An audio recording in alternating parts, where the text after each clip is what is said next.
نحمده ونصلي ونسلم على رسوله الكريم اما بعد فاعوذ بالله من الشيطان الرجيم بسم الله الرحمن الرحيم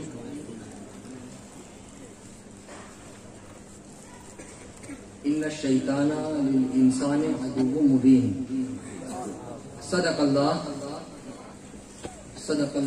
النبي الامين المكين الكريم ونحن على ذلك لمن الشاهدين والشاكرين والحمد لله رب العالمين.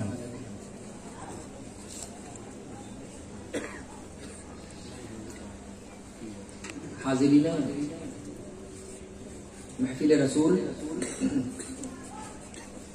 حاضرین محفل حاضہ، عزت معاب بزرگوں، بھائیوں، عمر میں مجھ سے چھوٹے پیارے بچوں، ہماری عزت معاب مائیں بہنیں، اور بالخصوص ممبر نور پر جلوہ فغن سادات ذوی الاحترام، علماء کرام، خلفائے اعظام، السلام علیکم ورحمۃ اللہ وبرکاتہ. وعلیکم السلام ورحمۃ اللہ وبرکاتہ. ادب گاہیز زیر آسماں از عرش نازک در، ادب گاہیز زیر آسماں از عرش نازک در، نفس گم کردہ می آید جنید و بایزید اینجا، نفس گم کردہ می آید جنید و بایزید اینجا، منا علینا ربنا اذ بعث محمدا ایدہ بایدہ ایدنا باحمد ارسلہ مبشرا ارسلہ ممجدا صلو علیہ دائما صلو علیہ سرمدا. ایک بار نبی اور آل نبی کی بارگاہ میں بآواز بلند درود پاک کا نذرانہ عقیدت پیش فرمائیں.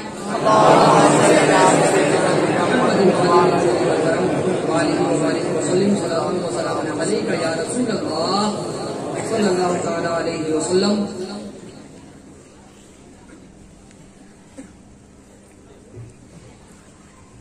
عزیزان ملت اسلامیہ، میں نے جس آیت کریمہ کی تلاوت کا شرف حاصل کیا، جس آیت کریمہ کو سرنامہ بیان قرار دیا،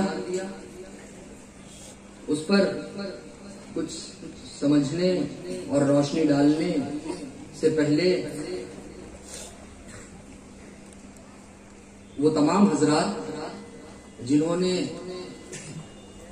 آج کی یہ محفل، آج کی یہ مجلس منعقد کرنے میں، قائم کرنے میں، دامے درمے قدمے سخنے الغرض ہر اعتبار سے حصہ لیا ہے، قابل مبارکباد ہیں وہ تمامی حضرات، وہ کمیٹی کی شکل میں ہوں یا کمیٹی سے ہٹ کر اس کے علاوہ بھی انہوں نے کسی بھی طرح سے شرکت کی ہے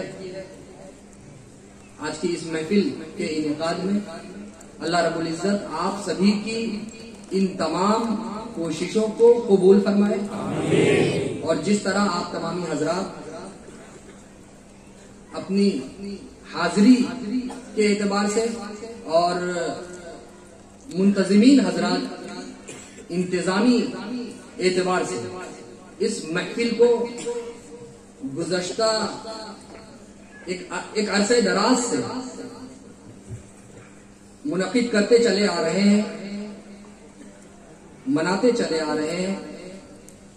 اللہ اسی طرح توفیق عطا فرمائے کہ آپ سبھی، ہم سبھی اسی طرح اس جشن سید اور میری امی جان سیدہ شمیمہ خاتون کی طرف نسبت کرتے ہوئے سالانہ فاتحہ پیرانی اماں کے نام سے جسے آپ بولتے ہیں، اس میں ہمیں شریک ہونے کی، اسے منانے کی توفیق عطا فرمائے. اب کچھ اشعار پیش خدمت ہیں حضرت کفایت اللہ کافی رحمت اللہ تعالی علیہ شہید جنگ آزادی، ان کے چند اشعار ہیں جو کہ اپنے اندر بڑی معنویت رکھتے ہیں، بہت گہرائی رکھتے ہیں. انشاءاللہ اپنے ناقص اور کمتر معلومات اور ناقص علم کے اعتبار سے ہم آپ کی بارگاہ میں اس بابرکت موقع پر اپنی گفتگو کے آغاز کے حصے میں ان اشعار کو رکھ کر اپنی گفتگو کو آگے بڑھانے کی کوشش کریں گے. میری گزارش ہے کہ بڑی سنجیدگی اور متانت کے ساتھ پہلے آپ سنیں اور پھر انہیں سمجھنے کی کوشش کریں. حضرت کفایت اللہ کافی فرماتے ہیں اپنے پہلے مصرے میں کہ کوئی گل باقی رہے گا نہ چمن رہ جائے گا. بہت سمجھنے والی چیز ہے، ذرا سمجھنے کی ضرورت رہے گی.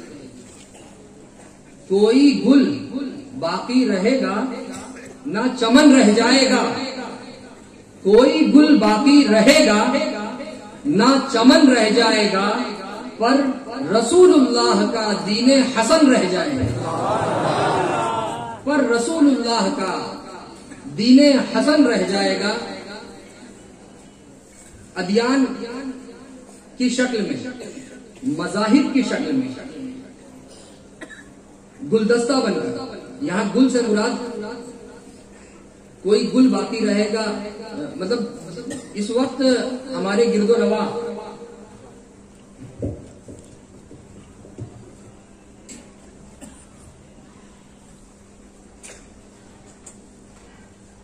اس وقت پھول کی شکل میں جتنے بھی مذاہب ہمارے اور آپ کے درمیان موجودہ اس دنیا میں موجود ہیں، تو ظاہر سی بات ہے سب اپنے آپ کو خوبصورت بنا کر پیش کر رہے ہیں، سب اپنے آپ کو مذہب حق کا یعنی ایک سچا مذہب کی شکل میں پیش کر رہے ہیں. انہی تمام پھولوں کے درمیان ایک چمکتا اور مہکتا ہوا پھول مذہب اسلام بھی ہے نا عزیزان ملت. تو جتنے بھی پھول اس وقت ادیان کی شکل میں، مذاہب کی شکل میں یہاں موجود ہیں اس دنیا میں پریزنٹ وقت میں، ایک وقت ایسا بھی آئے گا کہ جب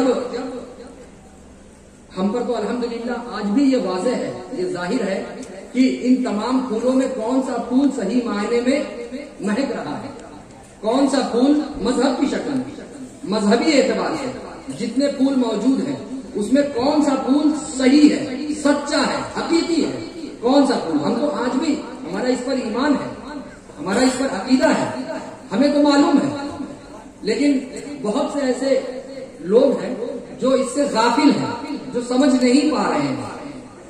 تو ایک وقت ایسا آئے گا، ججمنٹ ڈے جسے بولتے ہیں، ڈومس ڈے، فیصلے کا دن، جس دن ہم پر تو الحمدللہ آج بھی واضح ہے اور کل بھی واضح رہے گا، لیکن اس دن ان لوگوں پر بھی یہ ظاہر ہو جائے گا جن پر جو آج سمجھ نہیں پا رہے ہیں.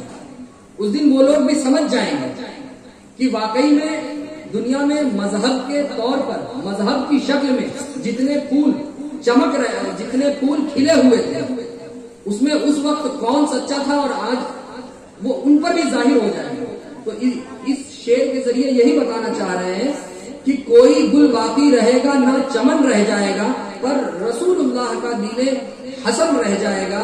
مطلب یہ کہ جب قیامت کے دن، روز محشر کے دن، جزا کے دن، ان لوگوں کو جن پر آج ظاہر نہیں ہے یہ واضح ہوگا، تب انہیں احساس ہوگا کہ جب دنیا میں ہم موجود تھے اسی وقت اللہ رب العزت نے اپنی کتاب لاسانی قرآن شریف میں یہ فرمایا تھا کہ ان الدین عند اللہ الاسلام، بے شک دین اللہ کے نزدیک اسلام ہی ہے نا عزیزان ملت. قرآن کی یہ آیت کریمہ ہے. اور آج آپ دیکھیے کہ قدم قدم پر اس کھلے ہوئے پھول کو لوگ توڑنے کی کوشش کر رہے ہیں, بکھیرنے کی کوشش کر رہے ہیں. یہاں بات اسلام کی ہو رہی ہے. پھول سے مراد اسلام ہے, آپ سمجھنے کی کوشش کریں, ہے نا. قدم قدم پر اس پھول کو لوگ بگاڑنا چاہ رہے ہیں. لیکن یاد رہے عزیزان ملت کہ اسلام کی فطرت میں قدرت نے لچک دی ہے. اسلام کی فطرت میں قدرت نے لچک دی ہے. تم جتنا اسے دباؤ گے یہ اتنا ہی ابھرے گا. تم جتنا اسے دباؤ گے یہ اتنا ہی ابھرے گا. ایک دن آئے گا کہ جب سب پر واضح ہو جائے گا.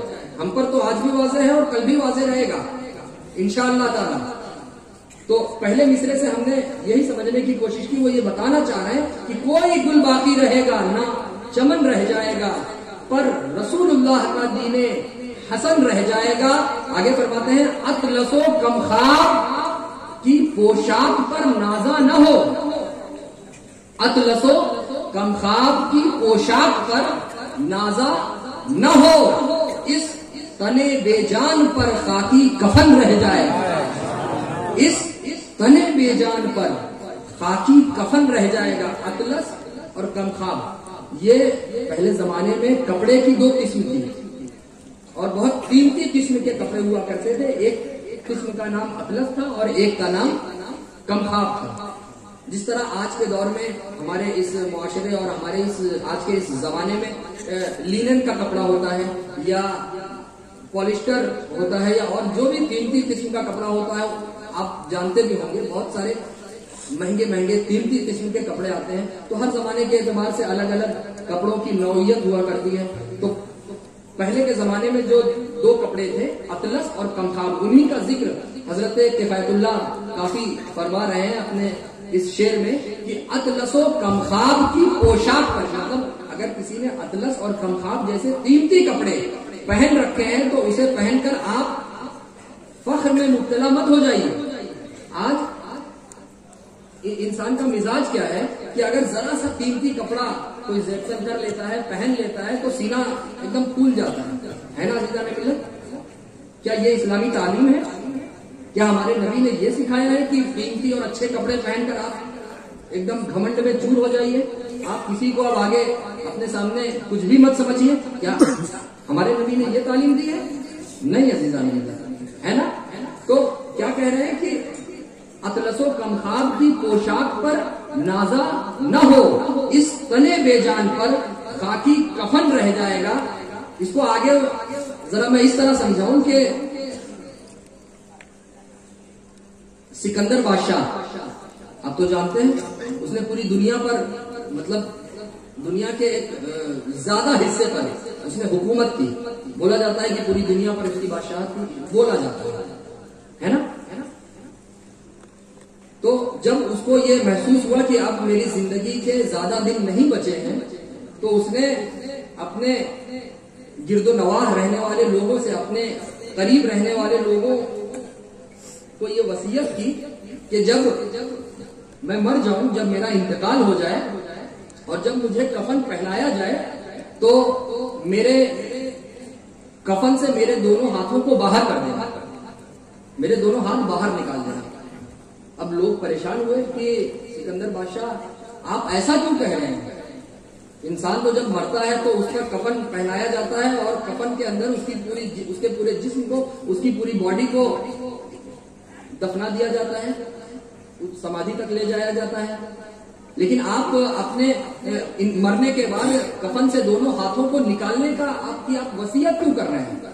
اب دیکھیے کیا مفکرانہ جواب اس نے دیا. سکندر بادشاہ بولتا ہے کہ جب میں مر جاؤں تو میرے کفن سے میرے دونوں ہاتھوں کو باہر نکال دینا تاکہ یہ دنیا دیکھ لے کہ اپنے دونوں ہاتھوں میں دنیا کو رکھنے والا سکندر عظیم بادشاہ آج اس دنیا سے خالی ہاتھ جا رہا ہے. آج وہ بادشاہ جس نے پوری دنیا کو اپنے ہاتھ میں کیا ہوا تھا, اپنے قبضے میں کر لیا تھا, آج مرنے کے بعد یہ دنیا اس کی بھی نہ ہوئی.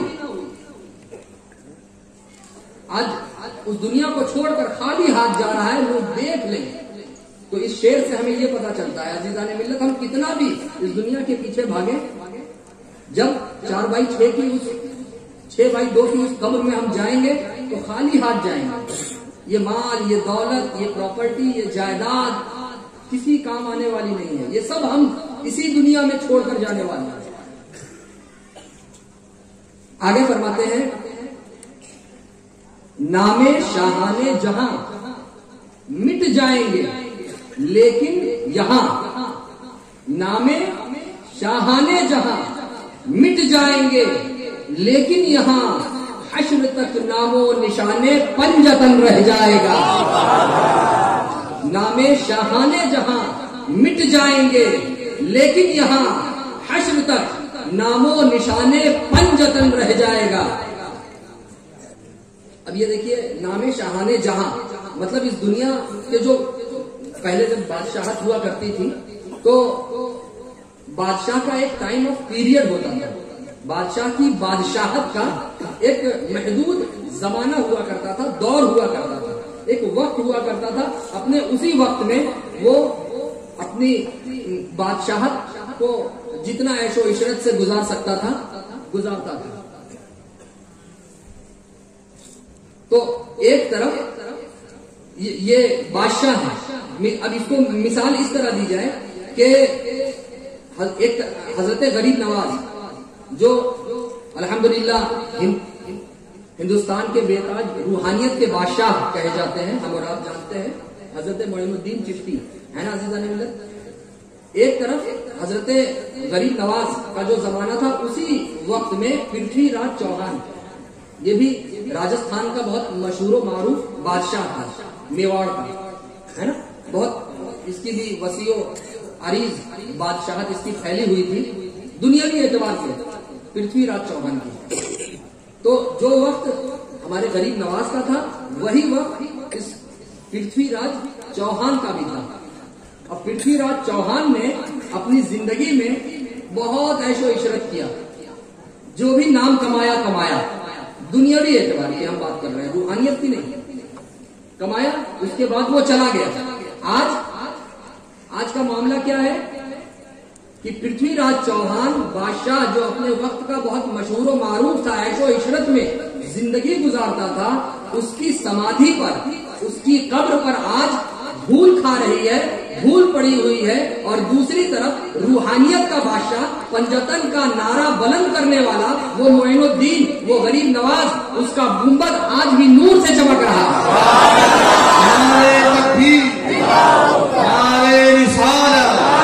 راجا کا ہندوستان، چشمے سید، جانشین شیخ الاسلام.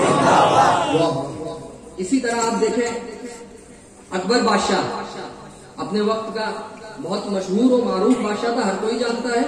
اور اسی زمانے میں پنجتن کا نعرہ بلند کرنے والے حضرت مجدد الفسانی ہے نا عزیزان ملت. اکبر بادشاہ کی قبر پر آج کون جا رہا ہے؟ کوئی نہیں نام لینے والا ہے. کیا کوئی جاتا ہے؟ کیا کوئی جانتا ہے؟ نہیں. اور حضرت مجدد الفسانی کے بارے میں پوچھ لیجئے، کون ایسا ہے جو نہیں جانتا؟ تو نام شاہان جہاں، اس دنیا کی عیش و عشرت میں رہنے والے جو بادشاہ ہیں وہ مٹ جائیں گے. نام شاہان جہاں مٹ جائیں گے لیکن یہاں حشر تک نام و نشانے پنجتن رہ جائے گا. پنجتن کا نعرہ بلند کرنے والے، ان کی غلامی کا دم بھرنے والے کل بھی زندہ تھے، آج بھی زندہ ہیں اور حشر تک زندہ رہیں گے. ہے نا عزیزان ملت. آگے فرماتے ہیں جو پڑھے گا صاحب لولاک کے اوپر درود، حضرت کفایت اللہ کافی فرماتے ہیں جو پڑھے گا صاحب لولاک کے اوپر درود، آگ سے محفوظ اس کا تن بدن رہ جائے گا. جو پڑھے گا صاحب لولاک کے اوپر درود، آگ سے محفوظ اس کا تن بدن رہ جائے گا. اب دیکھیے درود شریف کی فضیلت الحمدللہ یہاں جتنے ہماری ماں بہنیں، جتنے حضرات، بزرگ حضرات، بچے، بھائی، سب لوگ جانتے ہیں درود کی فضیلت. نہ مجھے بتانے کی ضرورت ہے، نہ آپ کو سماعت کرنے کی ضرورت ہے. ایک بڑی مشہور فضیلت ہے حدیث شریف درود شریف کے تعلق سے, اس کی فضیلت کے تعلق سے, کہ جب کوئی بندہ مومن, مختصر سی ہے اس لیے بتا کر اپنی بات کو آگے بڑھاؤں گا, جب کوئی بندہ مومن اللہ کے رسول کی ذات پر درود بھیجتا ہے تو جنت میں ایک سمندر ہے جسے نور کہتے ہیں, جس کا نام نور ہے, بحر نور. اللہ رب العزت ایک فرشتہ ہے, اسے حکم دیتا ہے اس سمندر میں ڈبکی لگانے کا. جب کوئی مومن بندہ اللہ کے رسول کی ذات پر درود پڑھتا ہے تب اللہ حکم دیتا ہے کہ اے فرشتے, میرے اس بندے نے, میرے محبوب کے اس امتی نے میرے محبوب کی ذات پر درود بھیجا ہے, لہذا تو اس نور نامی سمندر میں ڈبکی لگا, غوطہ لگا.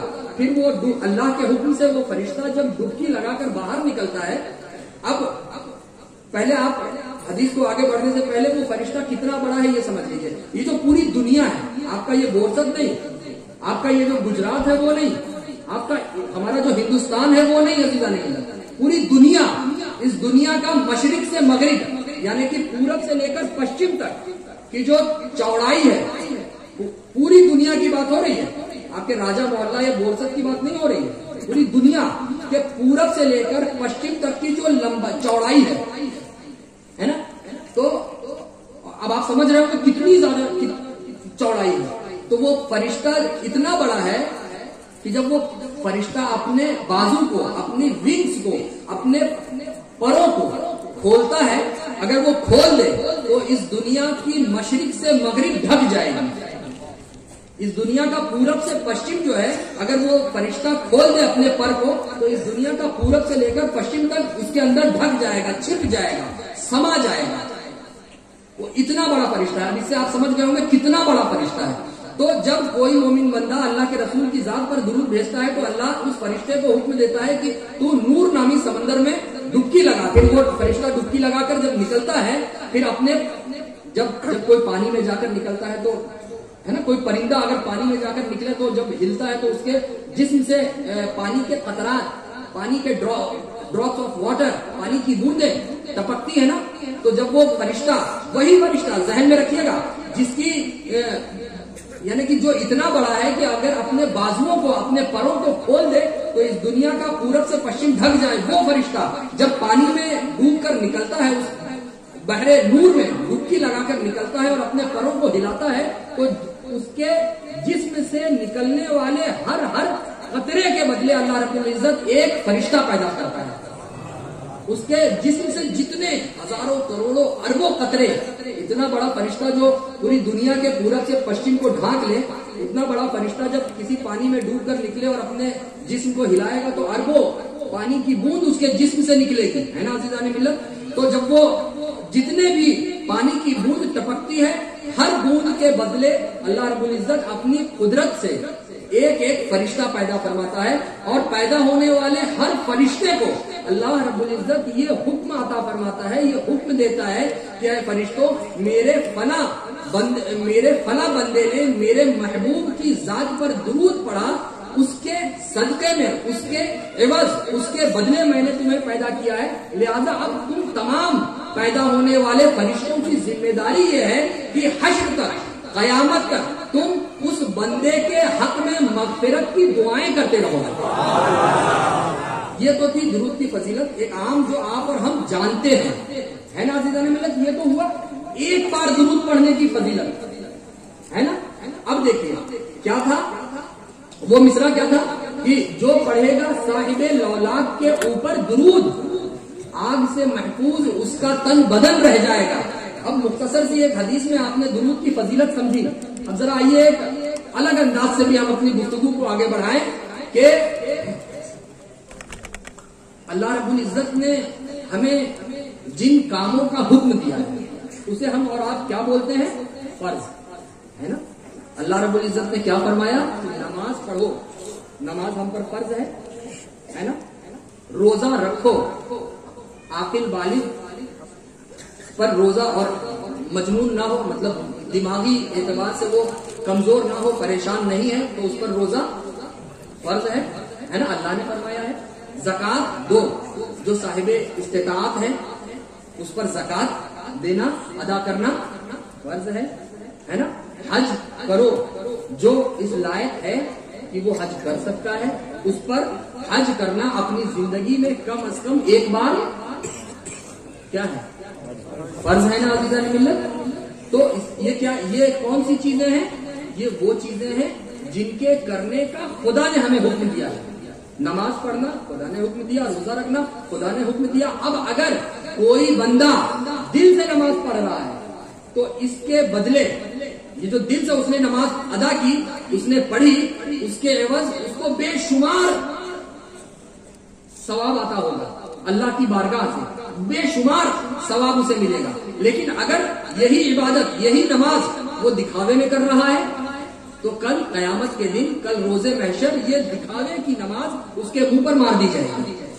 صحیح بات ہے. اگر غلط ہو تو آپ کھڑے ہو کر ہماری اصلاح کر سکتے ہیں. یا کم از کم اس کا بہت کم ثواب ملے گا. اگر دکھاوے کی نماز ہے تو مار دی جائے گی, یا بہت نہ کے برابر ثواب ملے گا. دکھاوے کی ہے.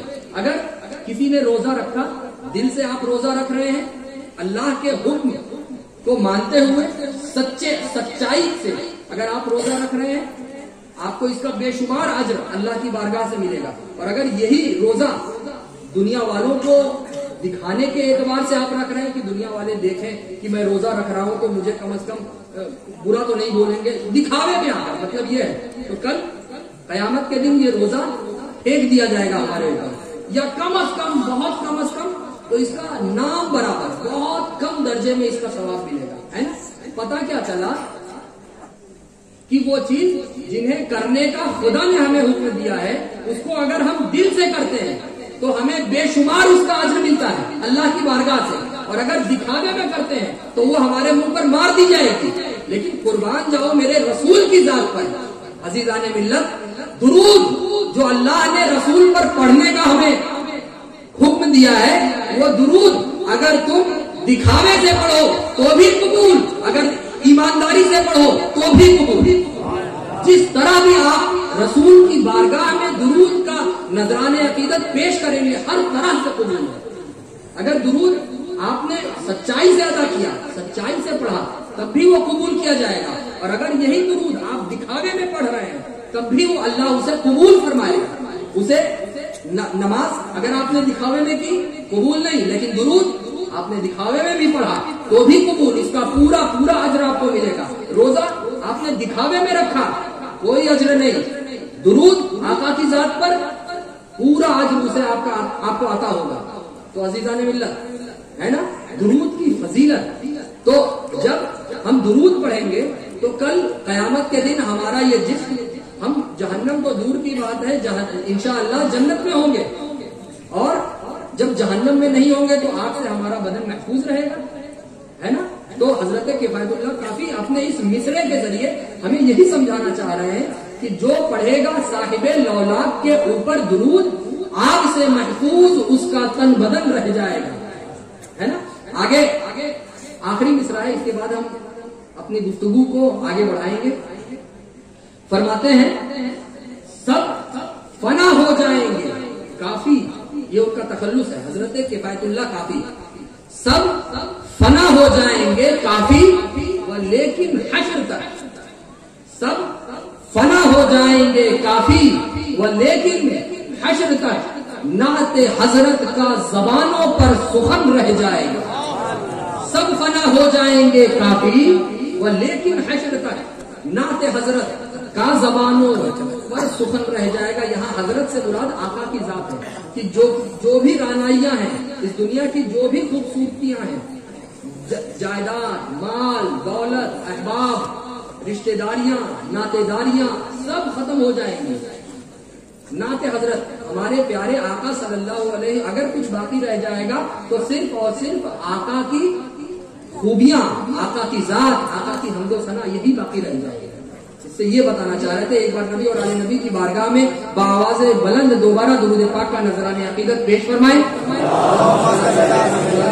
محمد الجود والکرم وآلہ وبارک وسلم صلاۃ و سلام علیک یا رسول اللہ صلی اللہ تعالی علیہ وسلم. تو عزیزان ملت اسلامیہ, میں نے جس آیت کریمہ کی تلاوت کا شرف حاصل کیا تھا ان الشیطان للانسان عدو مبین، بے شک شیطان، اس کا سلیس اور آسان سا ترجمہ عام فہم، بے شک شیطان انسان کا کھلا ہوا دشمن، کوئی اس میں چھپنے چھپانے والی بات نہیں ہے، کھلا ہوا۔ اب یہاں پر انا جو ہے یہ تو بہرحال ایک دقیق بات ہے، آپ لوگ اتنا نہیں سمجھ پائیں گے، حروف مشبہ بالفعل، بہرحال یہ تخصیص کے لیے ہے، مطلب انا مطلب بے شک، اب اس میں کوئی شک رہ ہی نہیں گیا، اس کے شیطان کے ہمارا دشمن ہونے میں کوئی شک نہیں رہ گیا، اسی لیے انا کا استعمال ہوا ہے کہ بے شک شیطان، اچھا اور دشمن ہے، کیسا دشمن ہے؟ کھلا ہوا دشمن ہے۔ اب ظاہر سی بات ہے جب دشمنی ہوتی ہے، اگر کسی سے دشمنی ہے تو کسی نہ کسی معاملے کو لے کر دشمنی ہوگی، ہے نا؟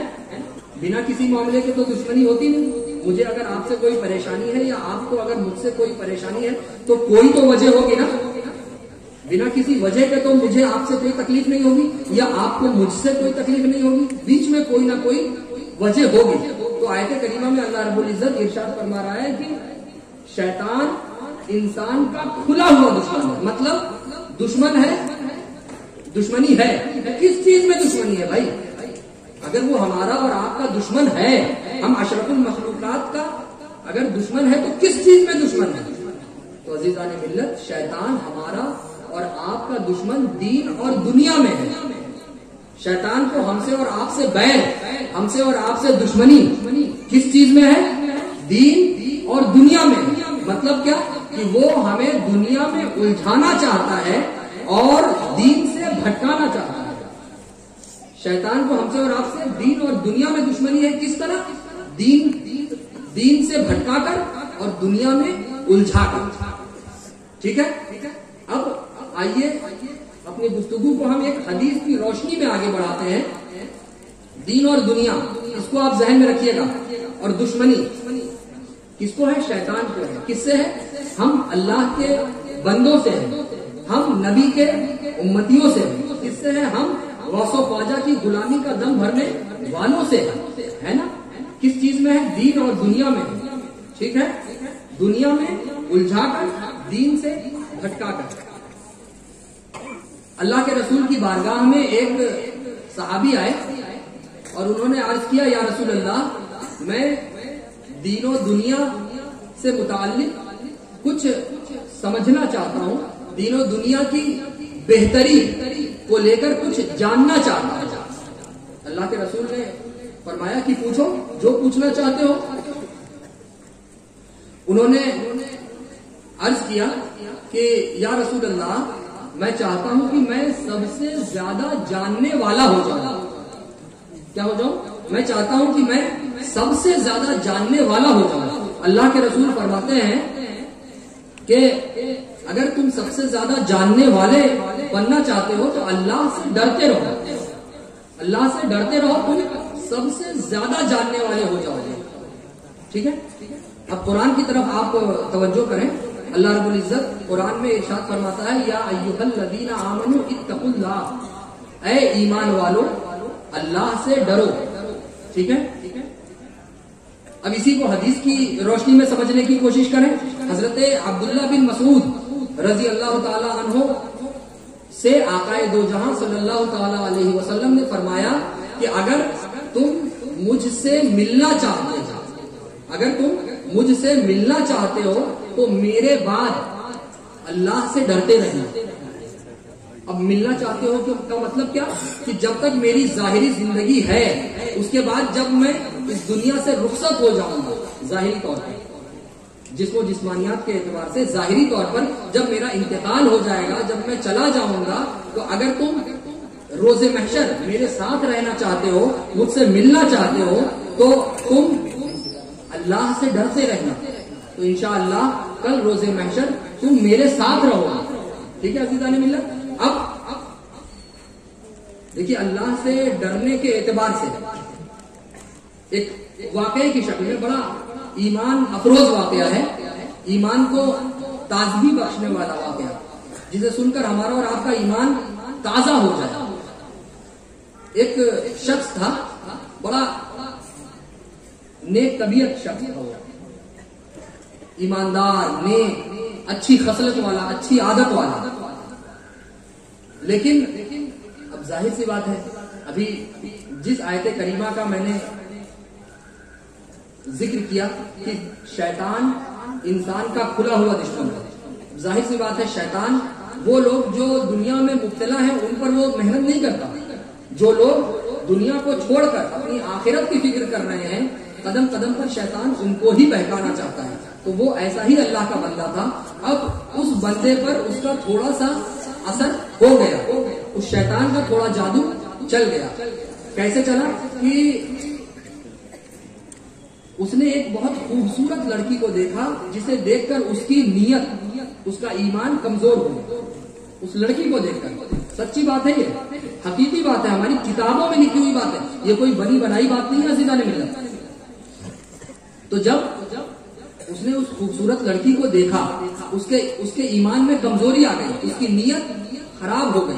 اس نے اس لڑکی کو ایک کمرے میں وہ لے گیا اور پھر اس نے اپنی خواہش کا اظہار کیا کہ میں تمہارے ساتھ اس طرح کی خواہش رکھتا ہوں. پھر اس نے کہا کہ میں چاہتا ہوں، اس انسان نے اس لڑکی سے کہا کہ میں چاہتا ہوں کہ تم دروازہ بند کرو.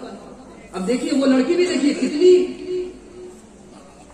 نیک تھی، کتنی شریف الطبع تھی، ایمان میں ڈوبی ہوئی وہ خاتون تھی، وہ بہن تھی کہ اس نے اس کی بات مان لی. جب اس نے بولا کہ میں چاہتا ہوں کہ تم اپنے کمرے کا دروازہ بند کرو، تو اس نے دروازہ بند کر دیا. پھر یہ بولتا ہے میں چاہتا ہوں کہ تم کھڑکیاں بھی بند کرو. اس ہماری اسلامی بہن نے کھڑکی بھی بند کر دی. پھر آگے کہتا ہے ابھی بھی ذرا روشنی ہے، میں چاہتا ہوں کہ تم پردوں کو گھیر دو تاکہ مکمل اندھیرا ہو جائے، میرے اور تمہارے درمیان پھر کوئی نہ رہے، کوئی خوف نہیں، صرف میں اور تم اس تنہائی میں. اس ہماری بہن نے، اس اسلامی خاتون نے اس انسان کی اس خواہش کا بھی خیال کرتے ہوئے اسے بند کر دیا. اب آپ سمجھ رہے ہیں بہت غور سے. ٹھیک، جب یہ سب ہوا تو اس کے بعد اس نے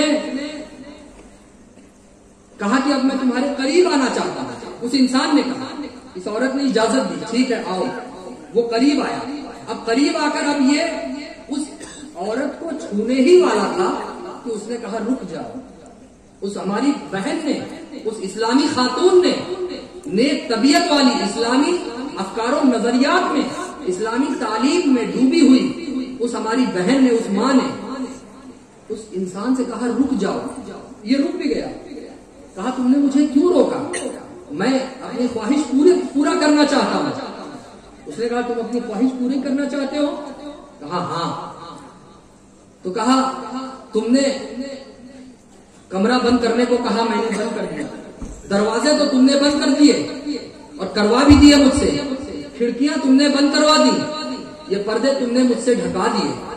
لیکن اے اللہ کے نیک بندے، کیا تم بھول گئے ایک دروازہ ابھی بھی کھلا ہے؟ تم یہ کیسے بھول گئے کہ اس کمرے کا پردہ تو تم نے بند کر دیا، لیکن ایک پردہ ایسا ہے جو ابھی بھی بند نہیں ہو سکا ہے. یہ حیران ہو گیا. وہ کون سا پردہ ہے؟ یہاں تو کوئی دروازہ کھلا نہیں ہے، میں نے خود بند کیا ہے سارے دروازے. یہ پردہ جو ڈھکا ہوا ہے میں نے خود سے بند کروایا ہے. عورت اب کون سا پردہ کھلا رہ گیا؟ اب کون سا دروازہ ابھی بھی کھلا ہوا ہے؟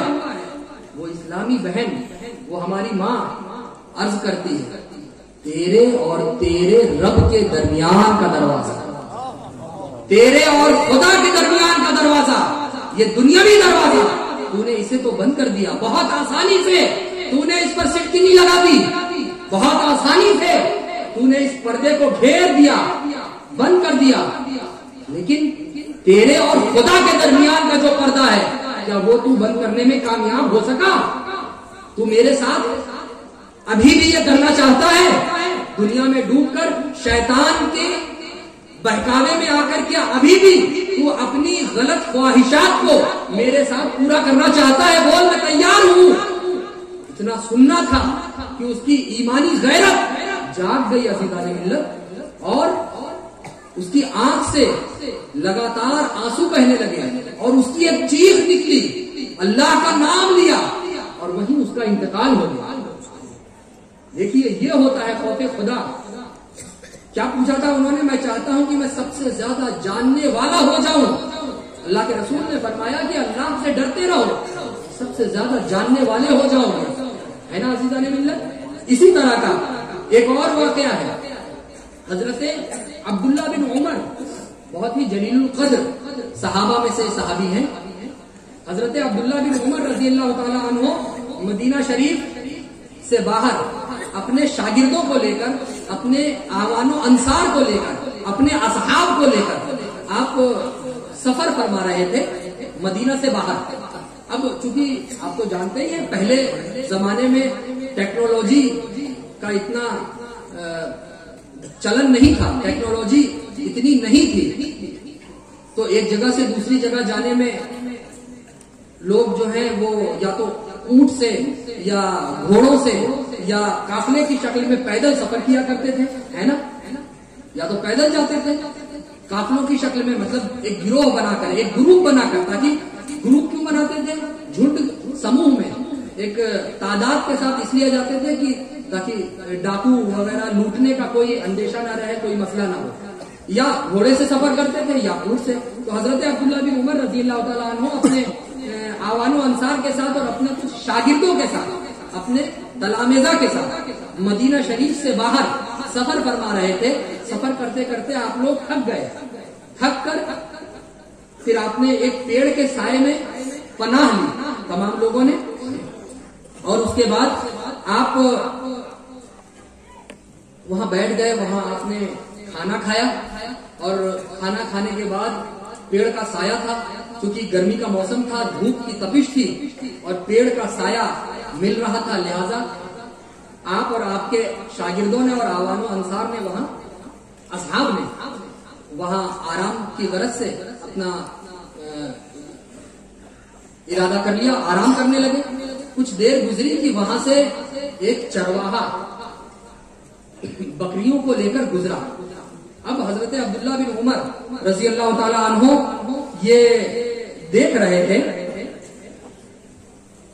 تو دیکھتے دیکھتے آپ نے امتحان کی غرض سے، اس کا امتحان لینے کی نیت سے حضرت عبداللہ بن عمر نے اس کو آواز دیا، اور آواز دے کر اس کو روکا کہ رک جاؤ. پھر اسے اشارہ کیا اپنی طرف، وہ بھی ذرا قریب آیا اور آپ بھی ذرا اس کے قریب گئے. آپ کے شاگرد بھی وہاں موجود تھے. اب آپ نے دیکھا کہ اس کے پاس بہت ساری بکریاں تھیں. تو آپ نے پوچھا کہ یہ کیا کر رہے ہیں؟ اس نے کہا کہ میں اپنی بکریاں چرا رہا ہوں. تو حضرت عبداللہ بن عمر رضی اللہ تعالی عنہ فرماتے ہیں کہ کیا تم ان بکریوں کو بیچو گے؟ تو اس نے کہا کہ یہ میری نہیں ہے، میں نہیں بیچ سکتا. اب آپ نے سوچا ابھی اس کا اور امتحان لینا چاہیے، تو مزید اور زیادہ امتحان لینے کی نیت سے، امتحان کی غرض سے آپ نے اس چرواہے سے یہ کہا کہ ایسا ہے کہ تمہاری تو نہیں ہے، لیکن کم سے کم اس میں سے ایک بکری، یہ میں تمہیں اشرفیاں دے رہا ہوں اور بڑھا کر اشرفیاں دوں گا، اسے تم اپنے پاس رکھ لو اور پھر مجھے یہ بیچ دو. اور جب اپنے مالک کے پاس جانا تو مالک سے بولنا کہ بھیڑیے نے بکریوں کو، ایک بکری کو کھا لیا. دیکھیے اتنا سننا تھا. یہ جب اس نے سنا تو اس کا جواب دیکھا، ایمان میں تازگی بھرنے والا جواب. جب حضرت عبداللہ بن عمر نے یہ اس سے سوال اور امتحان کی غرض سے، صرف امتحان کی نیت سے حضرت عبداللہ بن عمر نے اس سے کیا فرمایا کہ میں چاہتا ہوں کہ تم اس میں سے، میں تمہیں بے شمار اشرفیاں دوں گا، ایک بکری مجھے دے دو. امتحان لے رہے تھے آپ، اور اپنے مالک سے بولنا کہ بھیڑیا کھا لے. اتنا سننا تھا کہ وہ زور سے چیخا اور اس نے بولا یا عمر فعین اللہ، اے عمر میں یہ آپ کو بیچ تو دوں گا اور اپنے مالک سے یہ بول تو دوں گا کہ مالک یہ اس میں سے ایک بکری کو بھیڑیا کھا گیا اور آپ کے دیے ہوئے روپے کو اپنے جیب پہ رکھ تو لوں گا، لیکن پھر اگر میں ایسا کر دیتا ہوں تو خدا کہاں ہے؟ فَأَيْنَ اللَّهُ، کیا اللہ موجود نہیں ہے؟ میں اپنے مالک سے چھپا لوں گا، میں دنیا والوں سے چھپا لوں گا، لیکن خدا سے کیا خدا سے میں چھپا پاؤں گا؟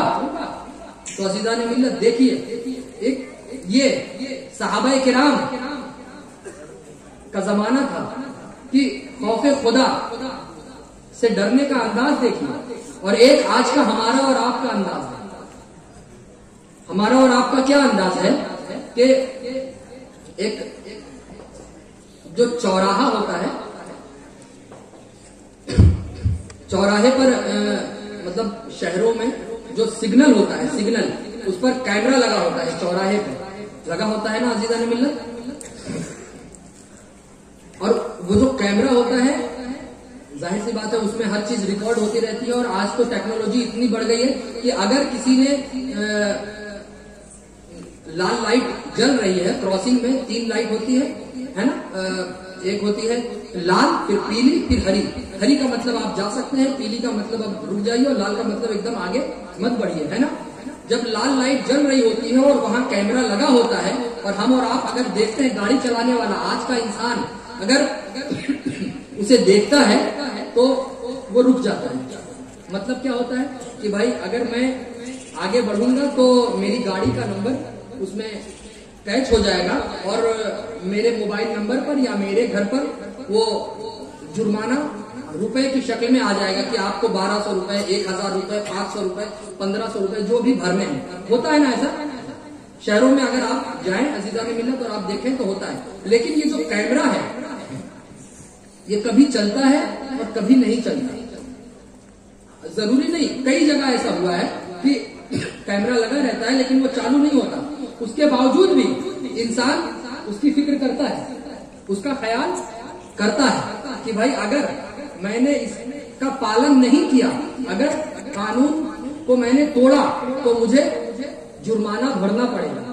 تو اب دیکھیے انسان کی بنائی ہوئی چیز کا خیال تو کر رہا ہے نا۔ یہ کیمرہ کس نے بنایا؟ ہم انسانوں نے بنایا، انسان نے ہی بنایا نا، کسی دوسرے نے تو نہیں بنایا۔ تو ایک کیمرہ جو بے جان ہے، جس کے اندر کیا ہے صرف ریکارڈ کر لینا، جو کبھی چلتا ہے کبھی نہیں چلتا، جس کی حقیقت بس اتنی ہی ہے۔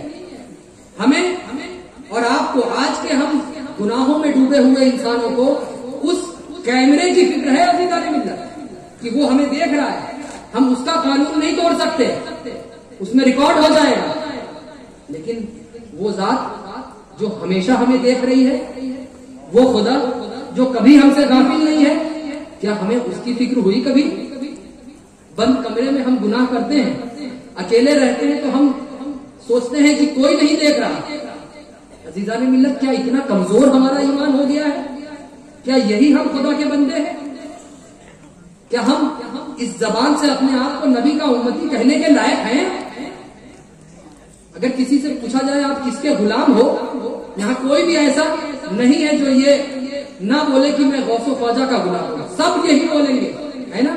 ایک زبان، سب کی زبان سے یہی نکلے گا کہ میں غوث اعظم کا غلام ہوں، میں غریب نواز کا غلام ہوں، میں حضرت مخدوم سمنانی کا غلام ہوں، ہے نا عزیزان ملت۔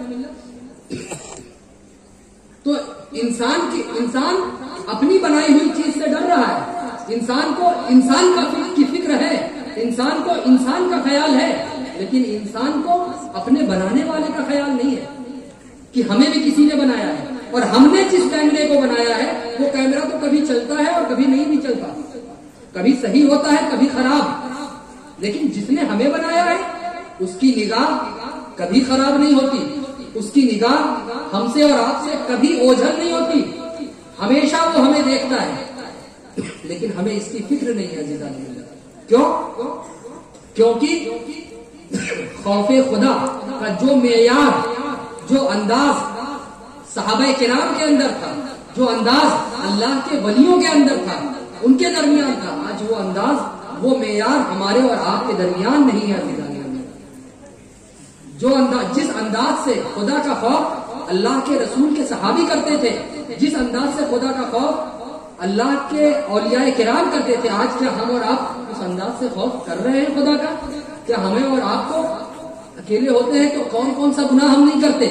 اپنے آپ سے پوچھئے، میرے کہنے سے نہیں، آپ کے دل سے ایک درد بھری آواز نکلے گی کہ واقعی میں جب ہم اکیلے ہوتے ہیں تو ہمیں سامنے کیمرے کی تو فکر ہوتی ہے، لیکن جب اکیلے ہوتے ہیں تو ہم یہ بھول جاتے ہیں کہ ہمارا خدا ہمیں دیکھ رہا ہے۔ تو عزیزان ملت، ہمیں خوف خدا پیدا کرنے کی ضرورت ہے۔ ہمارے نبی کی یہ تعلیم ہے، تو یہ تو ان کا پہلا سوال ہے کہ یا رسول اللہ، میں چاہتا ہوں کہ میں سب سے زیادہ جاننے والا ہو جاؤں۔ اللہ کے رسول نے فرمایا اللہ سے ڈرتے رہو، سب سے زیادہ جاننے والے ہو جاؤ گے۔ آگے وہ عرض کرتے ہیں یا رسول اللہ، میں چاہتا ہوں کہ میں غنی ہو جاؤں۔ کیا ہو جاؤں؟ میں غنی ہونا چاہتا ہوں۔ تو وہ اللہ کے رسول فرماتے ہیں کہ قناعت اختیار کرو، اگر تم غنی ہونا چاہتے ہو تو قناعت اختیار کرو، تم غنی ہو جاؤ گے۔ قرآن شریف میں اللہ رب العزت ارشاد فرماتا ہے وَأَنَّهُ هُوَ أَغْنَى وَأَقْنَى، اور یہ کہ اللہ، اور یہ کہ اسی کی ذات غنی ہے اور وہی قناعت دیتی ہے۔ ہمارا ایک مزاج ہے کہ مال و دولت میں قناعت کو ہم آپ کو ذرا سمجھانا چاہیں گے کہ مال و دولت کا جو معاملہ ہوتا ہے اس میں انسان ہمیشہ، یہ انسانی فطرت، حالانکہ ایسا ہونا نہیں چاہیے، یہ فطرت کے خلاف ہے، ایسا ہونا نہیں چاہیے، لیکن انسانی فطرت ہے کہ انسان ہمیشہ اپنے اوپر والے کو دیکھتا ہے اور اسے دیکھ کر کہ میں بھی اس کی طرح امیر ہو جاؤں، اتنا ایسا ہو جاؤں، یہ ہو جاؤں، وہ ہو جاؤں، میرے پاس یہ آ جائے، وہ آ جائے، طرح طرح کی خواہشات ہوتی ہے عزیزان ملت۔ لیکن اللہ کے رسول کی کیا تعلیم ہے؟ ہمارے پیارے آقا صلی اللہ تعالی علیہ وسلم نے ہمیں تعلیم دی ہے کہ اگر تم غنی ہونا چاہتے ہو تو قناعت اختیار کرو۔ کس طرح؟ مال و دولت میں ہمیشہ اپنے سے نیچے والے کو دیکھو، جو تم سے کم ہے۔ کچھ ایسے بھی اللہ کے بندے ہیں جو مال و دولت میں تم سے اوپر ہے، کچھ ایسے بھی اللہ کے بندے ہیں جو مال و دولت میں تم سے کم ہیں۔ تو ہمیشہ مال و دولت میں آپ اپنے سے نیچے والے کو دیکھیے تو آپ کے اندر صبر اور شکر کی توفیق پیدا ہوگی، ہے نا عزیزان ملت؟ لیکن مسئلہ کیا ہوتا ہے کہ ہم مال و دولت میں اپنے برابر والے کو یا اپنے سے اوپر والے کو دیکھتے ہیں تو یہیں سے حسد، یہیں سے جلن، یہیں سے نفرت، یہیں سے چھل کپٹ کینہ کی پیدائش ہوتی ہے۔ یہیں سے ہم اپنے بھائی کو بدنام کرنا چاہتے ہیں، اسے پیچھے ہٹانا چاہتے ہیں۔ ہمارے خدا کے محبوب یہ تعلیم نہیں ہے عزیزان ملت۔ تو ہمیشہ اگر غنی بننا ہے تو قناعت اختیار کرنا ہے۔ قناعت کیسے اختیار ہوگی؟ کہ آپ ہمیشہ اپنے سے نیچے والے کو دیکھیں، مال و دولت۔ آگے وہ عرض کرتے ہیں یا رسول اللہ، میں چاہتا ہوں کہ میں اچھا بن جاؤں، میں اچھا بننا چاہتا ہوں۔ اللہ کے رسول نے فرمایا کہ لوگوں کے ساتھ اچھائی کرو، تم اچھے بن جاؤ گے۔ آگے فرماتے ہیں، عرض کرتے ہیں کہ یا رسول اللہ، میں چاہتا ہوں کہ میں انصاف کرنے والا بن جاؤں۔ انہوں نے عرض کیا اللہ کے رسول کی بارگاہ میں کہ میں چاہتا ہوں کہ میں انصاف کرنے والا بن جاؤں۔ تو اللہ کے رسول فرماتے ہیں کہ جو اپنے لیے پسند کرتے ہو وہی اپنے بھائی کے لیے پسند کرو۔ آج ہمارا معاملہ کیا ہے کہ اگر اپنے لیے ہمیں کچھ لینا ہے، کچھ پسند آتا ہے، تو بتائیے یہاں موجود کوئی بھی ایسا انسان ہے؟ ہر انسان یہی چاہے گا کہ اچھی سے اچھی چیز، گاڑی ہے تو خواہش ہوتی ہے نا کہ ہمیں اچھی سے اچھی گاڑی حاصل کرنی ہے، کپڑا ہے تو ہمیں اچھے سے اچھے قسم کا کپڑا حاصل کرنا ہے، پہننا ہے۔ اسکول اپنے بچے کو بھیجنا ہے تو اچھے سے اچھے اسکول میں اپنے بچے کی تعلیم دینی ہے، یہ خواہش ہوتی ہے نا انسان کی؟ بے شک اللہ کے رسول نے کیا فرمایا کہ جو اپنے لیے پسند کرتے ہو وہی اپنے بھائی کے لیے بھی پسند کرو۔ اپنے لیے تو ہم خوب اچھے سے اچھا کپڑا پسند کرتے ہیں، لیکن اگر وہیں شادی میں یا کسی محفل میں خوشی کے موقع پر اپنے بھائی کو یا کسی کو کچھ دینے کا موقع آئے تو پھر قیمت دیکھنی ہوتی ہے۔ یہ عام طور سے ہم بات کر رہے ہیں. ہم کسی کی طرف یا کسی پر الزام نہیں لگا رہے ہیں، بلکہ ہم تو یہ امید رکھتے ہیں کہ یہاں ایسا کوئی بھی موجود نہیں ہوگا. یہاں الحمدللہ سب ایسے موجود ہوں گے جو اللہ کے رسول کی اس حدیث پر عمل کرتے ہوں گے.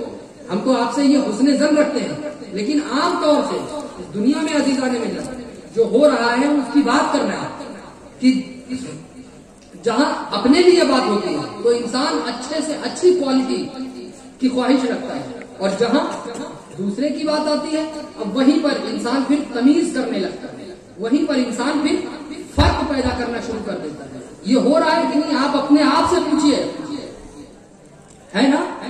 تو عزیزان ملت یہ جو انہی سب چیزوں پر ہمیں بیدار ہونے کی ضرورت ہے. آج عرس سید کے اس موقع پر آپ یہاں جمع ہیں تو اس موقع پر ہمیں کیا تعلیم حاصل کرنی چاہیے؟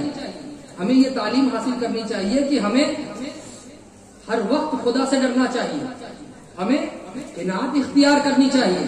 ہمیں یہ تعلیم آج کے موقع پر حاصل کرنی چاہیے کہ ہمیں اچھا بننے کی ضرورت ہے، ہمیں انصاف کرنے کی ضرورت ہے نا؟ یہی فرق ہے ہم میں اور صحابہ میں، یہی فرق تھا عزیزان ملت کہ اللہ کے رسول کے جو صحابی تھے وہ ان تمام اللہ کے رسول کی زبان سے نکلی ہوئی ایک ایک بات پر عمل کرتے تھے، ایک ایک جملے پر عمل کرتے تھے. اور آج ہم اللہ کے رسول کی حدیث کو سنتے ہیں اور سن کر ایک کان سے سنتے ہیں اور دوسرے کان سے نکال دیتے ہیں. بہت سے ایسے بھائی ہیں ہوں گے یہاں جنہیں بے شمار احادیث کریمہ یاد ہوگی، لیکن اس پر عمل کتنا ہے، کتنا عمل کر رہے ہیں.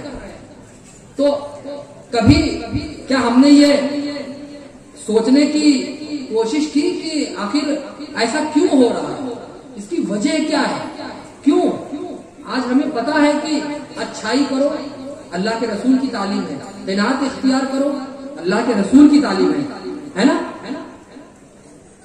اس کے باوجود بھی ہم قناعت اختیار نہیں کرتے، اس کے باوجود بھی ہمیں پتا ہے کہ انصاف کرو لیکن ہم انصاف نہیں کرتے. ہمیں پتا ہے کہ غنی ہو لیکن ہم غنی نہیں ہوتے. ہمیں پتا ہے کہ خدا سے ڈرو، پتا ہے، کسی سے بھی پوچھئے سب کو پتا ہے.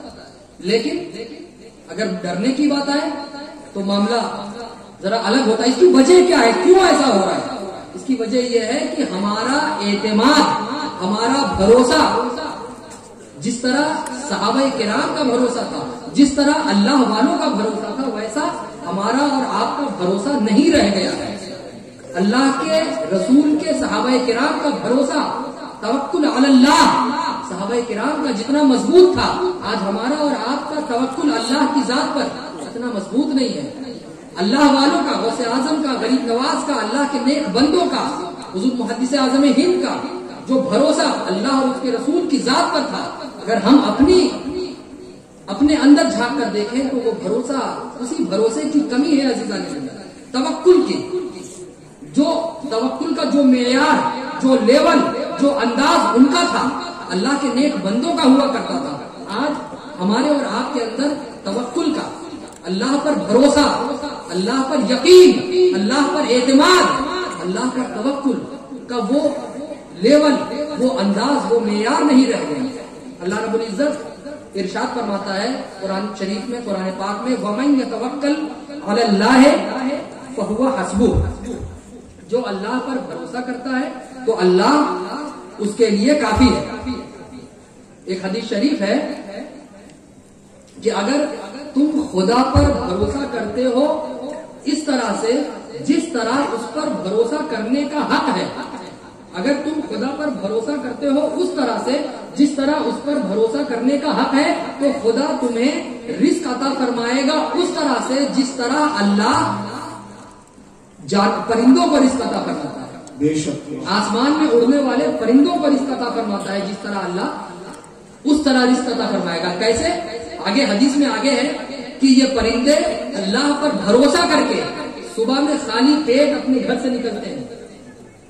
جب صبح میں نکلتے ہیں تو خالی پیٹ، لیکن انہیں اپنے خدا کی ذات پر بھروسہ ہوتا ہے، اور جب شام کو یہ آتے ہیں تو پیٹ بھر کر واپس آتے ہیں. کیوں؟ کیونکہ انہیں جب یہ نکلتے ہیں تب تو خالی پیٹ، انہیں کچھ نہیں پتا کہ کہاں انہیں اپنا چارہ ملے گا، کہاں انہیں اپنا دانہ ملے گا، انہیں اپنا رزق کہاں سے حاصل ہوگا، انہیں کچھ معلوم نہیں. لیکن انہیں اللہ کی ذات پر بھروسہ ہے، یقین ہے، اعتماد ہے، توکل ہے. وہی توکل جب شام کو یہ لوٹتے ہیں تو انہیں پیٹ بھر کر خدا کا یقین، وہی یقین جب یہ لوٹتے ہیں تو انہیں پیٹ بھر کر لوٹ آتا ہے. عزیزان ملت، ایک واقعہ ہے مولا کائنات کا کہ مولا کائنات حضرت علی رضی اللہ تعالیٰ عنہ کا ایک معمول تھا کہ آپ رات میں نفل نماز ادا کرنے کے لیے مسجد جایا کرتے ہیں. اب آپ کا یہ معمول تھا اور دیر رات میں مسجد سے واپس آتے تھے. اب کچھ اصحاب نے دیکھا کہ چونکہ ماحول ایسا تھا اس وقت کہ کہیں مولا کائنات پر کوئی حملہ نہ ہو جائے، آپ کی جان پر کہیں مشکل ہی نہ آ جائے، تو ان لوگوں نے یہ سوچا کہ ہم جب مولا کائنات جب تک مسجد میں نماز ادا کریں گے، ہم مسجد کے باہر بیٹھ کر پہرے داری دیں گے، نگرانی کریں گے. اب وہ مسجد کے باہر بیٹھ کر نگرانی کرنے لگے. اب جب حضرت علی رضی اللہ تعالیٰ عنہ مسجد سے باہر نکلے تو دیکھا کہ کچھ لوگ موجود ہیں. مولا کائنات نے ان سے پوچھا آپ یہاں کیوں موجود ہیں، کیا وجہ ہے؟ تو وہ عرض کرتے ہیں کہ سرکار ہم آپ کی پہرے داری میں یہاں موجود ہیں. تو حضرت علی رضی اللہ تعالیٰ عنہ نے فرمایا کہ آپ کس سے ہماری پہرے داری چاہتے ہیں، آسمان والوں سے، آسمان والے سے یا زمین والوں سے؟ آپ میری پہرے داری اگر کرنے کے لیے یہاں موجود ہیں تو کس سے؟ کیا آسمان والے سے آپ میری پہرے داری کر رہے ہیں، حفاظت کر رہے ہیں، یا زمین والوں سے میری پہرے داری کر رہے ہیں؟ تو انہوں نے عرض کیا کہ سرکار ہم زمین والوں سے آپ کی پہرے داری کر رہے ہیں. تو اب دیکھیے ایمان تازہ کر دینے والا، اللہ کی ذات پر بھروسہ کرنے والا جواب مولا کائنات نے ان کو کیا دیا کہ تم زمین والوں سے میری حفاظت کرنے کے لیے یہاں موجود ہو. سنو، اللہ جس کی حفاظت کرتا ہے، زمین والے جتنا بھی چاہیں اس کا کچھ بگاڑ نہیں سکتے. اور جب اللہ کسی کو چھوڑ دیتا ہے تو زمین والے کچھ بھی نہ کریں، اس کا محافظ کوئی نہیں. عزیزان ملت ہے نا، آج اگر خدا کسی کو عزت دینا چاہے، خدا کسی کو بچانا چاہے تو ہم اور آپ کتنی بھی کوشش کر رہے ہیں اسے اس کا کچھ بگاڑ نہیں سکتے. اور اگر خدا نے کسی کو ذلیل کرنے کا ارادہ فرما لیا، سوچ لیا، تو ہم کتنی بھی کوشش کر رہے ہیں عزیزان ملت اس کی عزت بچا نہیں سکتے.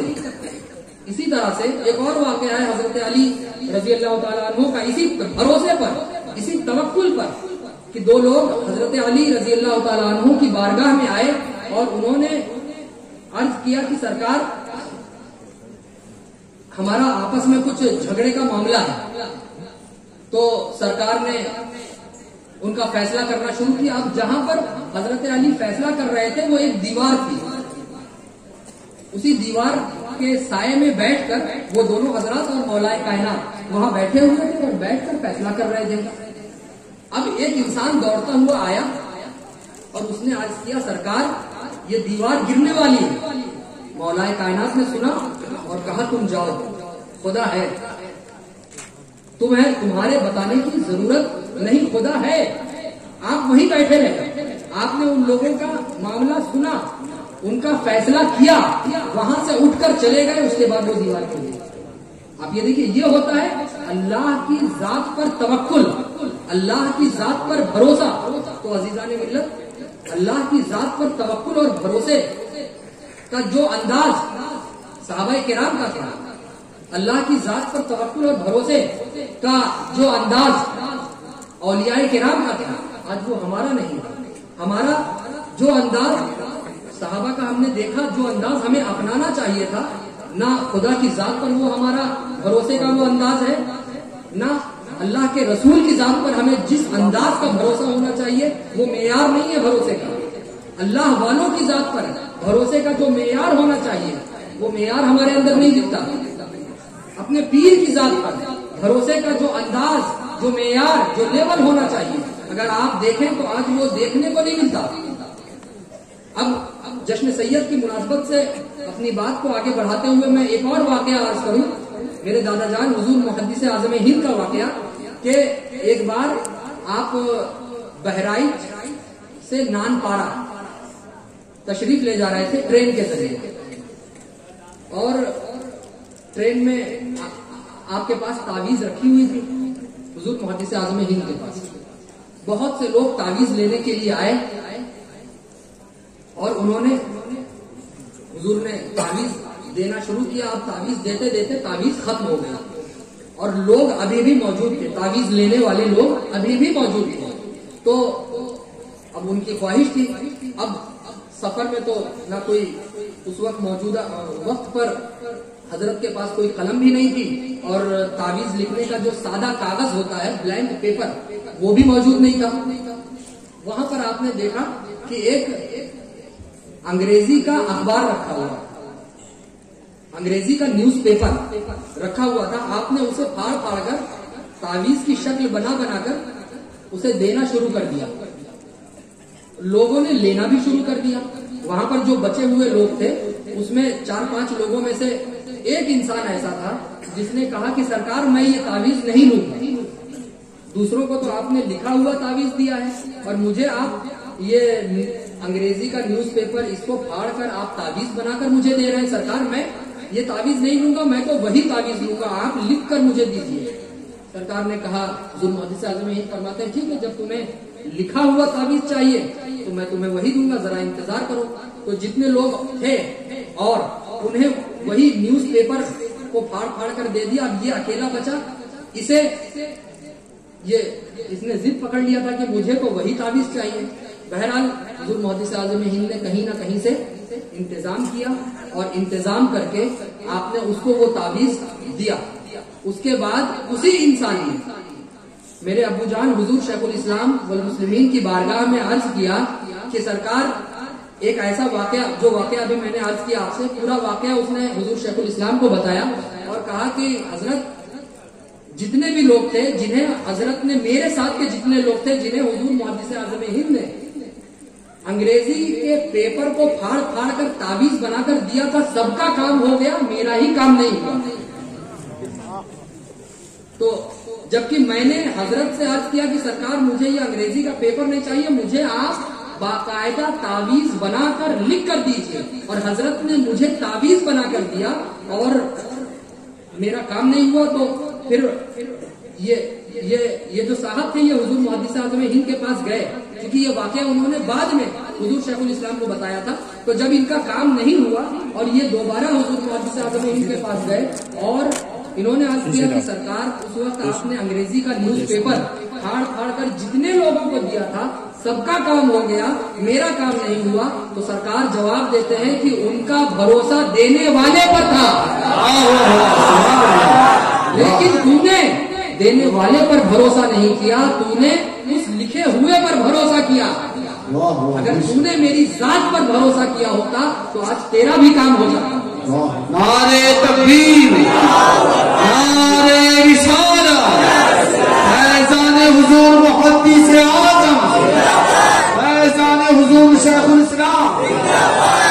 تو عزیزان ملت, یہ ہے توکل, بھروسہ, یقین, اعتماد.